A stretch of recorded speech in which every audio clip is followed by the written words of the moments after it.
My name's Royce. I'll be your moderator today. This presentation is the Lincoln Street Stormwater Projects.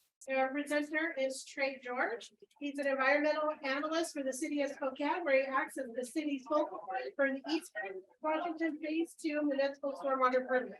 He has 17 years management experience, with the first 13 focused on implementation of construction and industrial stormwater permits in the consulting and chemical manufacturing business sector, respectively. When Trey is not snowboarding, he spends his time at work or hanging out with his dogs. Thank you, Royce. My name is Trey George, as mentioned. I'm with the city of Spokane, and I'm in the permit coordinator's role now. I do have experience, as mentioned, implementing permits on the industrial side. And we're not going to talk about any of that today. Today, we're going to talk about projects I was at best tangentially involved with that have gone back over 10, 15 years ago. And we have some of the design engineers in the room that are not with the city anymore, as well as engineers that are from the city. And I'll point them out right here, show the attention. So a lot of this is their work. I'm just a mouthpiece today. Okay, let me see if I can get this to work already. Just a quick overview. We're going to talk about some system components, implementation of the components, the benefits that we're receiving from this, these projects, and the lessons learned. There's a lot of stuff that I'm not going to cover today because I'm just not getting in the weeds. This is very high level. But if you have detailed questions, ask them. We'll see where we can get with that. Spokane, Washington. You see it from the Washington State map. It is in the far east of the state.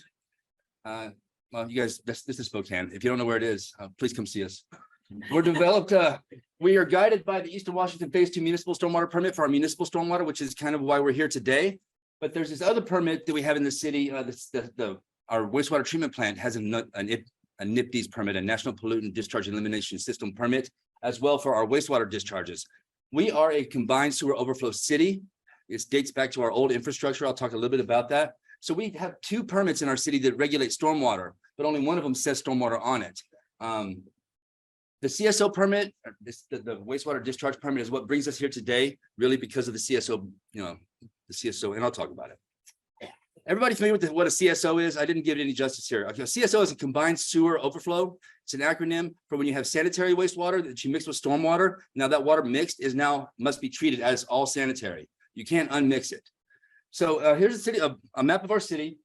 The orange on the lower end is, and I'll talk about this, is our South Hill, and that's our older infrastructure. We're talking like old brick pipes and old brick, streets are still in some places. And that's our infrastructure. It's where the old, nice Victorian and Tudor homes are at. It's old infrastructure. And so it's embedded in hard rock, which I'll talk about a little bit. And it's hard to go in there, and it's expensive to go in there if you want to pull that infrastructure out and replace it. So that orange represents a combined system, and it'll probably be a combined system for some time to come. The green is the other side of the river. It's on the north side of our town. The geology is much different. You're not on the hill anymore. It's sandier, it's alluvium.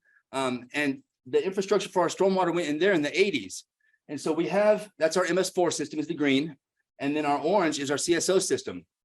The waters go different places. The orange, or the green, I'm sorry, goes down mostly to the Cochrane Basin to a single outfall that Mark talked about earlier.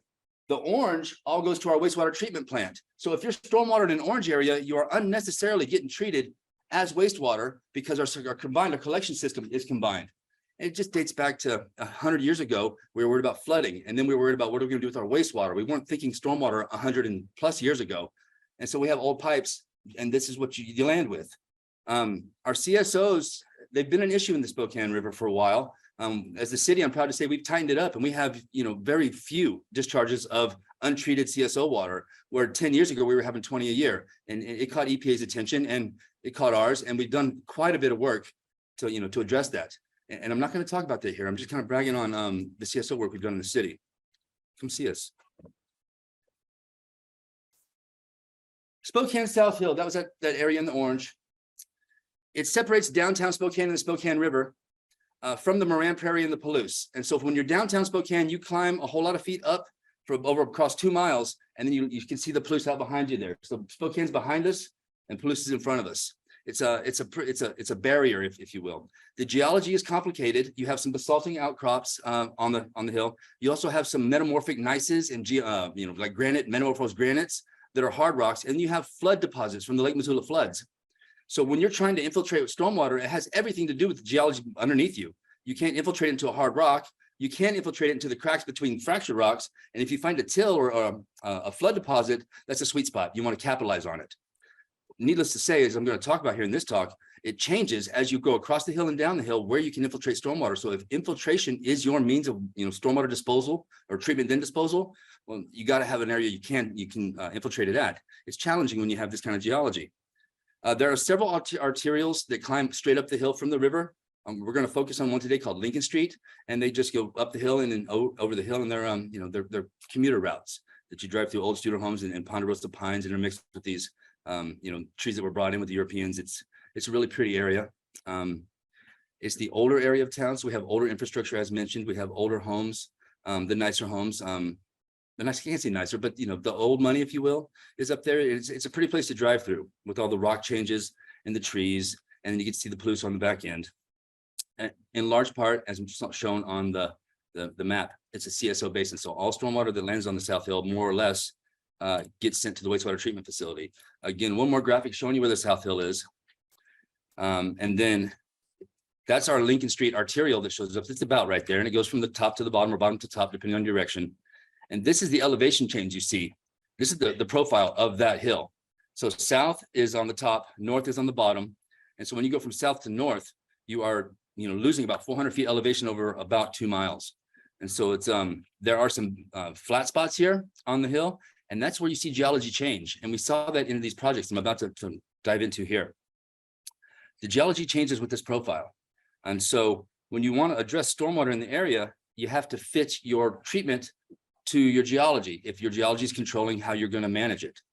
So we've done, the city have done some projects on Lincoln Street to improve the stormwater treatment because it's going to CSO, or it was going to CSO. So it's a partial separation of the stormwater from the sanitary wastewater, and it's partial separation in that it's only on Lincoln Street. The other arterials, this work has not occurred yet. And I say that in hopes that we'll find the funding to do it. This project occurred over about 15 years because it's actually multiple projects. There's 3 projects here. From the bottom to the top, you see, this is the first one we're talking about, 29th to 19th, and then 17th to 9th, and then 8th to 4th. And so I'm going to count top to bottom, 29th to 4th, avenues. That's how these projects were laid out. This is on an arterial. The first project that was done was the 29th to 19th avenues, partial separation of stormwater. And the pipes were put in when this cool guy was actually inspecting pipes. That's how old these pipes are up in that area. And so this is a video you're going to see of just me driving by, and I want to focus your attention to the sides here because they're just roadside swales. And I say just, they're just roadside swales, but they're not just roadside swales, because roadside swales in aggregate, they equal a large facility.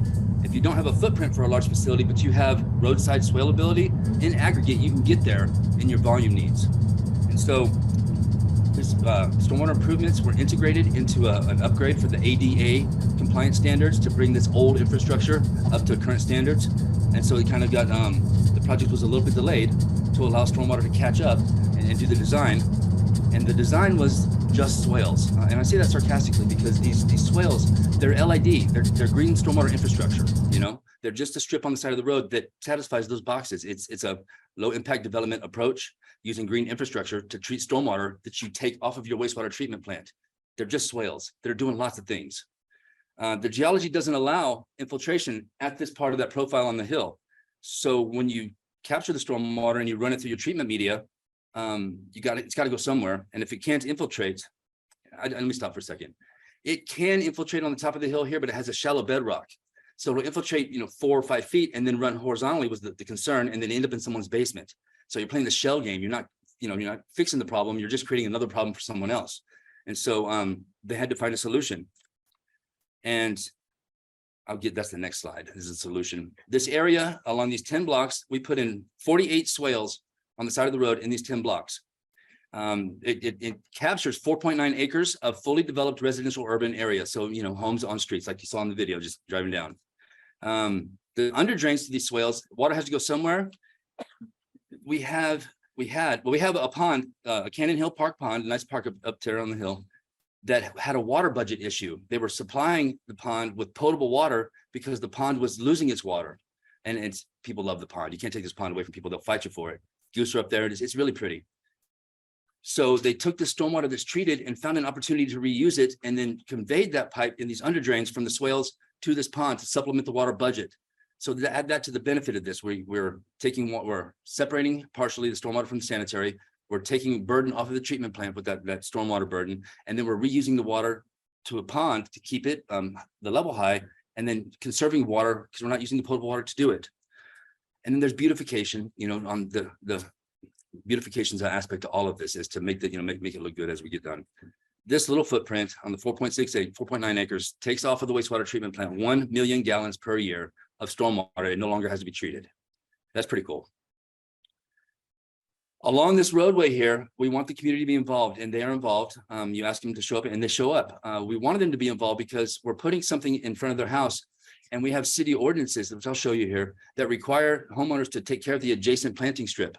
When it's just grass, everybody just does that. When it's something that's not just grass, well, they need to be made aware of it before they're told they have to do it, because that's only fair and right. And so there's a lot of community involvement on the upfront of this planning design to get them to agree, because if they didn't agree, they didn't get a swale in front of their house. I mean, that's right, that's fair. If they did agree, they got a swale in front of the house, and they had the opportunity to choose what the vegetation was going to be in that swale, that LID, because they're the ones that were going to be asked to maintain it.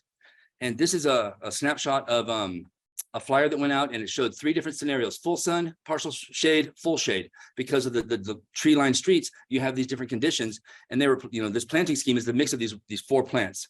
I've circled Mahonia repens, which is also known as creeping grape, not creeping grape, Oregon grape. Thank you, Oregon grape. It's going to come back in this conversation a handful of times. It's a big player in this the way things have been progressing with this. This is our code. Don't spend any time reading this. It just says if you're a homeowner, you have a swale in front of your house, you have to mow it and maintain it. If it's a tree, same. If it's grass, same. These are rules that rules don't always force change or force. They don't get investment from the community. Rules are just rules. You got to invest in the community, which is why we did all the outreach. Changing gears to another section of that arterial. So we were at 29th and 19th. Now we're going to go down to 17th to 9th. A different set of geology, a different set of homes. And you can kind of look down on the side there, just those swales that are just swales now have check dams in them because the hill gets steep right there. We're in a different geology though.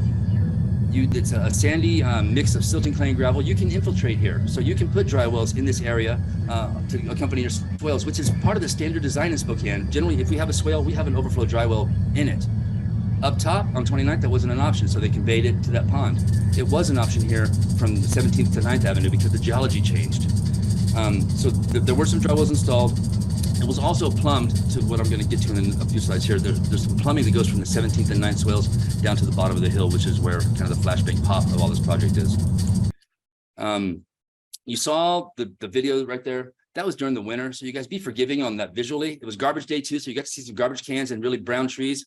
This is what it looks like in the summer. It's beautiful, and it's lavenders. It's a non-traditional swale grass. It's lily de oro, the little yellow flowers there. They stay green when the flowers aren't on there. The lavender, it's easy to maintainable stuff.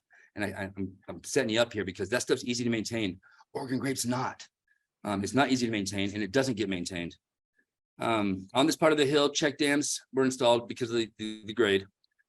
The city on this part of the hill maintains these. The homeowners were not asked to maintain it because it's a mix of residential and commercial. And so the city actually has the city crews, the vegetation crews, go out there and manage these. And I believe when these were installed, we had started to veer away from the Oregon grape because we were already getting back some learnings and some input from the Oregon grape. So this is why the planting palette was chosen on this section, because this project went in about 5 or 6 years after the initial. And if I'm off on that, you guys, let me get my timeline, let me know. This is the last piece of the 3 projects. This is phase 3, if you will. And it's located in the Monroe Street, Lincoln Street. Monroe Street and Lincoln Street are the same road down here, around here. And I'll just leave it at that because they're the same road, but then they diverge. So when I say Monroe Street, it's interchangeable with Lincoln Street for the purpose of this talk. We built a big regional facility here to capture a lot of stormwater. It consists of engineered bioretention soils. Well, they all consist of engineered bioretention soils. We're following ecology's guidelines. This facility, it captures stormwater from 12th to 5th, and some stormwater is also overflowed here from the 17th to 9th. So it gets a lot of stormwater. It takes that stormwater and like I talked earlier, it runs it through treatment media, and then it sends it to offsite to another location to infiltrate it because there's a paleo channel about 4 blocks over. geology controls everything when you got to put the water in the ground.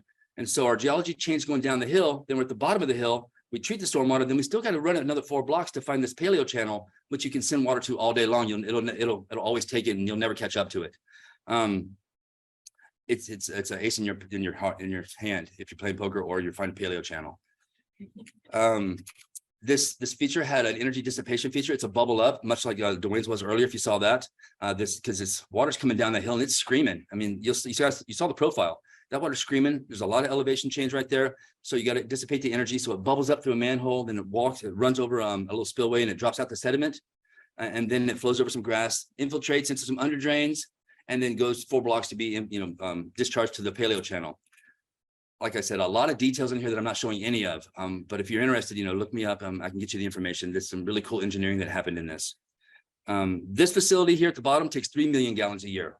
So we have 2 facilities up top that each take 1, and then there's 3. This project over the course of 15 years with using just swales in this regional facility takes 5 million gallons a year off of the wastewater treatment plant.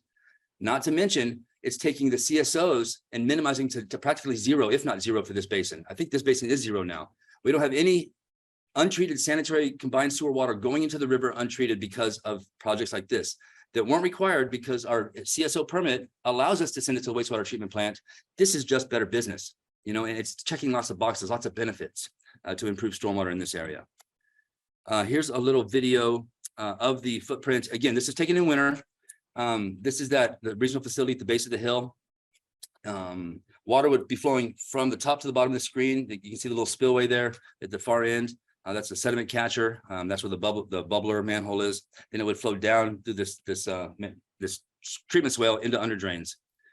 All this was designed to the 10-year design storm for well, let me stop. Everything was designed to the 6-month design storm for treatment. This facility was also designed to the 10-year design storm for capture. There's overflows if it gets to be a little bit more than that 6-month storm. If you have those high intensity, short duration storms, which we do. And as mentioned, the paleo channel is just a few blocks down the road. There are learnings that we've had with this facility because this was built as a Cadillac and it was a very sharp and fine facility. It's taken a little hit over the last few years, and I'll explain some of that. The benefits of all of this, and I've mentioned this already, so I'm repeating myself. The community was engaged. That's a benefit. People are talking to you. We get 5 million gallons a year off of the wastewater treatment facility. The treated stormwater was reused innovatively to conserve potable water by supplementing that pond. And then our treated stormwater also isn't just going to the treatment plant to be treated and then discharged to the river and off to Portland. We're putting it back into the ground because we sit over a sole source aquifer. So we're making that water work for us 3 or 4 times along its pathway. And it's now it's going to be treated and become drinking water, recharging our aquifer. All of this helped our city engineers understand a better understanding of the geology along the pathway down this hill. And so any future projects we have a pretty good understanding of what we're going to be faced with. The challenges and the creative, what we can accomplish, and the challenges we're going to see along the way. It's made our engineers stronger, in my opinion. This is the Oregon grape up at the top of the hill. It's not ugly, but it is strong, and it will choke out everything else that you plant with it. It's got a personality that won't stop.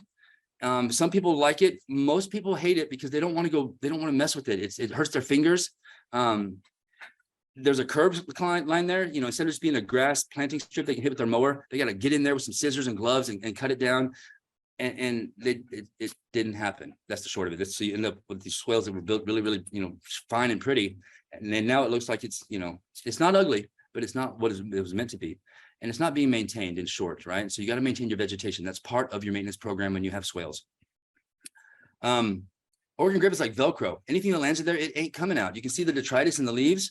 Once it gets in there, the Oregon grape holds it in place. And so if you're trying to capture trash and leaves in your swale, Oregon grape is what you want, because it'll hold it until you get there to pull it out yourself. It's doing its job. It's doing what we asked it to do, but visually it's not what we were aiming at. And the homeowners don't like it. Plus we get engagement from the commuters that just drive by it, and they're not happy about it either. So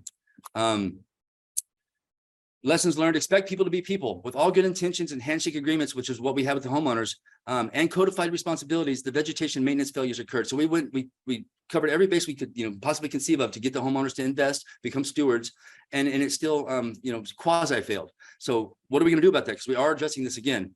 So new unfamiliar responsibilities are challenging for people, no matter who you are, where you're at, what you're doing. If it's new and unfamiliar, it's going to be a challenge. It turns out maintenance of swales was a bigger challenge than we anticipated for the homeowner.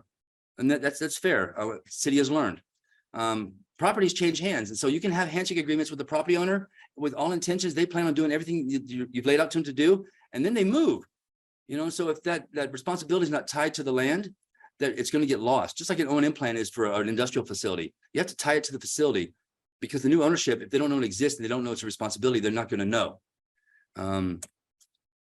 So we are currently moving path forward to replace those swales with just the vegetation, mind you. We're not messing with any of the structure, with something that's a little more pleasing to the eye, if you will, and which is subjective, but also easier to maintain. And so we did a survey of the homeowners, only the affected homeowners, to get their input on some planting options. And we gave them 4 options, and that's what you see here laid out. All little blue stem, which was a bunch grass, or all those green and yellow daylilies. So that'll be the only thing in the swale, or a mix of bunch grass and lavender, or a mix of bunch grass or lavender and daylilies. And we gave these 4 options out there, and we had them vote, and we have real data, not real time data. We have real data from the actual homes on record, in our files, so that we're putting exactly what they requested in their survey in front of their home. This was all done 12 years ago or 15 years ago.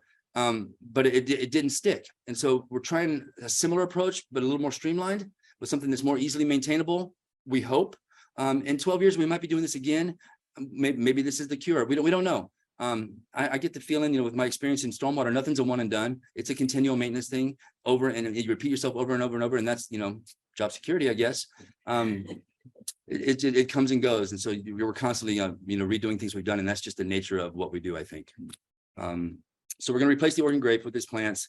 An outreach and training will be performed as was done before, but we're going to try to make it a little more clear and improve a little bit. Each step of the way, we improve a little more. This is the lessons learned at the bottom of the hill, the larger regional facility. Are we good on time? No, you're over.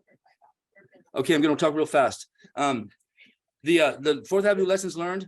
I'm going to sum it up. It was a pretty facility. It's still functioning as designed. We get a lot of campers there, overnight campers that weren't that don't pay rent.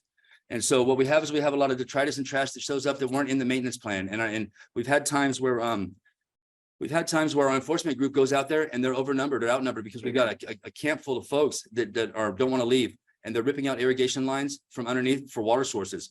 These were things that were not assumed to be an issue when under construction. So perimeter control probably needs to be implemented around this facility. And we don't want it to look militant or institutionalized, but we want our infrastructure to function and have longevity.